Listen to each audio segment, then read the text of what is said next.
அத்தியாயம் 4 பார்க்காதவர்கள் டிஸ்கிரிப்ஷனில் உள்ள லிங்க் மூலம் பார்த்துவிட்டு வாருங்கள். இப்போது அத்தியாயம் 5 ஆரம்பமாகிறது. அகண்ட சிதனுபவம், அதாவது மேல்நாட்டு நிபுணர்கள் யோகம் என்று கொண்டாடும் ஸ்திதி, ஜீவ பிரம்ம ஐக்கியமே சகல தேசங்களிலும் சகல மதங்களிலும் அகண்ட சிதனுபவம் என்று மார்க்கங்கள் சற்று வேறுபட்டு கருதப்படுகிறது. இருந்தாலும் கடைசியில் போய் சேரும் பிரம்மஸ்தானம் ஒன்றே.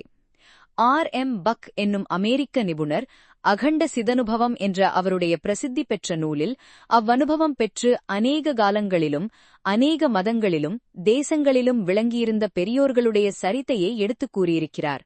அப்பெரியோர்களில் சிலர் கௌதம புத்தர், இயேசு கிறிஸ்து, ஸ்டோன் பால், புளொடைனஸ், மொஹம்மத், பேமன், Swedenborg, Walt Whitman, Wordsworth, Denison.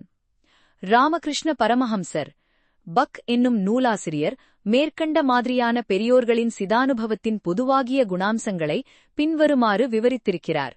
போல் சாதகன் திடீரென்று ஆகாசத்திலோ இளம் ரோஜாவானமான மேகத்திலோ ஒரு தேஜோமயத்திலோ முழுகினார் போல் ஒரு உணர்ச்சி. அதே தருணத்தில் ஆனந்தம், ஜெயம், முக்தி இவைகள் சித்தியாயிற்றென்று ஒரு அனுபவம். இதில் முக்கி என்ற வார்த்தை கூட முழுமையும் பொருந்தாது போல் தோன்றும்.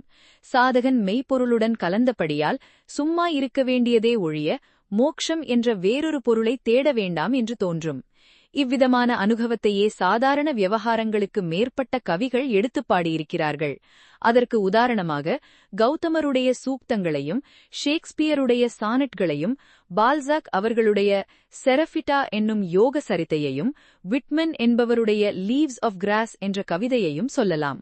அந்நூல்களில் சாதாரணமான சம்சாரத்திற்குரிய சுகதுக்கங்கள், இஷ்ட கஷ்டங்களைப் பற்றி சொல்லியிருந்தாலும் அது மேற்கூறிய சிதானுபவ உணர்ச்சிக்கு ஒட்டியே சொல்லப்பட்டதாக கருதலாம். இப்பேற்பட்ட கிரந்தங்கள் நமது இதிகாச புராணம் முதலிய ஏராளமாக இருக்கின்றன என்பது தெரிந்த விஷயம்.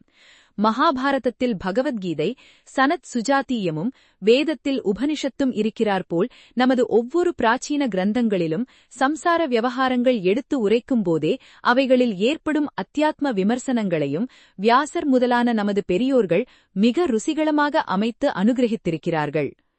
மேற்சொன்ன அனுபவத்துடன் அப்பெரியோர்களுக்கு ஒரு புத்தி பிரகாசமும் ஏற்படுகிறது.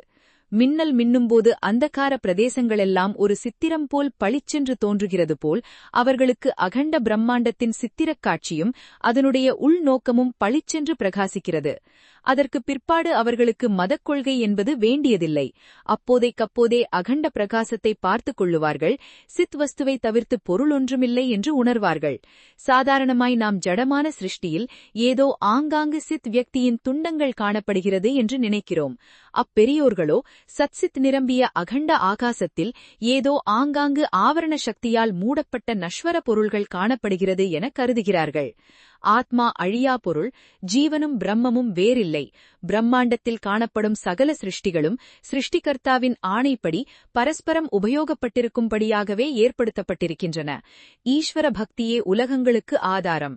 சகல ஜீவ வியக்திகளும் முன்னேயோ பின்னேயோ சாஸ்வத சுகமான மோட்சத்தை பெறுவார்கள் என்று இயல்பாகவே உணர்கிறார்கள். அகண்ட சிதனுபவம் சற்று நேரம் ஏற்பட்டவுடனே வருஷக்கணக்காக ஆராய்ச்சி செய்யத்தக்க சாஸ்திரங்களை நொடிப்பொழுதில் கரை காண உணர்கிறார்கள். ஒரு சாஸ்திரத்திலும் அடங்காத உண்மை பொருள்களையும் சுலபமாகவே விமர்சிக்கிறார்கள். விசேஷமாக பிரம்மாண்டத்தின் அகண்டத்துவத்தை வாமனாவதாரத்தில் மகாவிஷ்ணு காலால் வியாபித்தது போல் முற்றிலும் அவகாகம் செய்கிறார்கள். இத்தகைய சாட்சாத்காரத்தை பற்றி நம்முடைய ஞானேஸ்வர் முதலான பெரியோர்கள் சொல்லியிருக்கும் வாக்கியங்களை பின்வரும் அத்தியாயங்களில் பார்த்துக் கொள்ளலாம். அத்தகைய அனுபவத்திலே ஏற்படும் புத்தித் தெளிவையும் கூர்மையையும் பற்றி ஜேக்கப் பெஹமென் என்னும் பெரியவருடைய விஷயத்தில் சொல்லப்பட்டிருக்கிறது. இவர் கண்டுபிடித்த சூக்ஷ்ம விஷயங்கள் இவருக்கு மற்றொருவரால் சொல்லப்பட்டதில்லை. தானாகவே சாட்சாத்காரம் செய்தவை. பல ரகசியங்களும் ஜனிக்கும் அடிவேர்களை பார்த்து அதிலிருந்தும் புறப்படும் விவிதமான தத்துவங்களின் சாராம்சங்களை சாட்சாத்கரிப்பார். ஜன்மதசையில் பார்த்து அவைகளுடைய வளர்ச்சியையும் காட்டி தீர்க்ககால பரிணாமத்தையும் ஒன்று கூட்டி அறிவார். ஈஸ்வர சிருஷ்டியின் வியக்திகளை அணுவாக இருக்கும் ஸ்திதியிலிருந்து பூர்ண பரிணாமமாகிற வரைக்கும் சாட்சாத்கரித்து ஒவ்வொரு வஸ்துவின் உள் உண்மையை உள்ளங்கை நெல்லிக்கனி போல் பார்ப்பார். சிறந்த தர்ம விமர்சனமான உன்னத ஸ்திதியும் அகண்ட புத்தி பிரகாசத்தையும் கூடி ஒரு அமரத்வ அதாவது அழியாத்தன்மை உணர்ச்சி என்று சொல்லும்படியான ஒரு ஸ்திதியும் அப்பெரியோர்களுக்கு ஏற்படும்.